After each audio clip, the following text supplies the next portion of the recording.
দুর্দান্ত স্বাদের এই গরুর মাংসের রেসিপিটা কখনো যদি না খেয়ে থাকেন একবার কিন্তু খেয়ে দেখতে পারেন। অসাধারণ হয়েছিল। আমার ছেলে আর ছেলের বাবা তো খেয়ে একদম ফিদা। আজকে আমি প্রথম রান্না করেছিলাম, খুবই চমৎকার এই রেসিপিটা যদি দেখতে চান আমার ভিডিওটি কন্টিনিউ করবেন। হ্যালো বন্ধুরা, আসসালামু আলাইকুম। কেমন আছেন সবাই? আশা করি সবাই অনেক অনেক ভালো আছেন। আলহামদুলিল্লাহ আমিও ভালো আছি। আমি রেসিপিটা বানানোর জন্য প্রথমেই কড়াইয়ে তেল দিয়ে দিলাম, তারপরে গোটা জিরা দিয়ে আগে থেকে ধুয়ে রাখা মাংসগুলো দিয়ে দিলাম। এখন এই মাংসটাকে তেলের মধ্যে একটু ভেজে নিতে হবে। এই রেসিপিটা বানাতে তেলের পরিমাণটা একটু বেশি লাগবে। ভিডিওটি যারা দেখছেন পেজটি ফলো দেওয়া না থাকলে ফলো দিয়ে লাইক কমেন্ট শেয়ার করবেন। ইনশাআল্লাহ আমিও আপনাদের পাশে থাকবো। ঠিক যখন এই পর্যায়ে আসবে তখন এর মধ্যে সব মশলাগুলো এখন আমি দিয়ে দেবো। দিয়ে দিলাম স্বাদ মতো লবণ, আদা বাটা, রসুন বাটা, জিরা বাটা, হলুদের গুঁড়া দিলাম, মরিচের গুঁড়া। মরিচের গুঁড়াটা আপনারা আপনাদের ঝাল, যে যেমন ঝাল খাবেন সেই অনুযায়ী দিবেন। আমরা একটু ঝাল বেশি খাই, একটু বেশি পরিমাণ দিলাম, 2 চামচ দিয়ে দিয়েছি।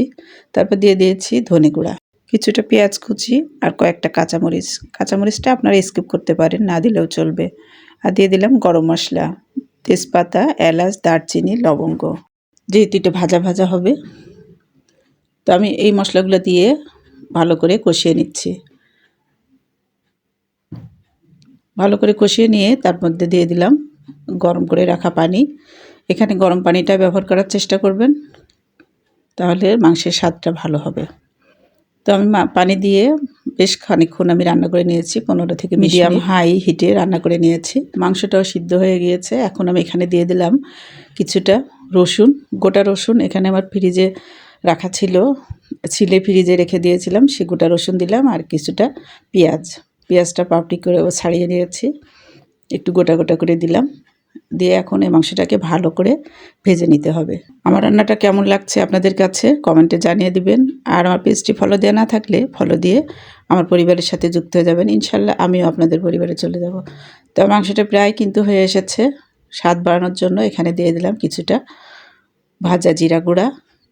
ভাজা জিরা গুঁড়া দিলে স্বাদটা আর দ্বিগুণ বেড়ে যাবে। দেখতেই পাচ্ছেন কালারটা কতটা লোভনীয় হয়েছে, দেখেই কিন্তু খেতে মন চাচ্ছে। আপনাদের কাছে কেমন লাগছে কমেন্টে অবশ্যই জানাবেন। যেমন আটা হয়ে গেছে, এখন খাওয়ার পালা।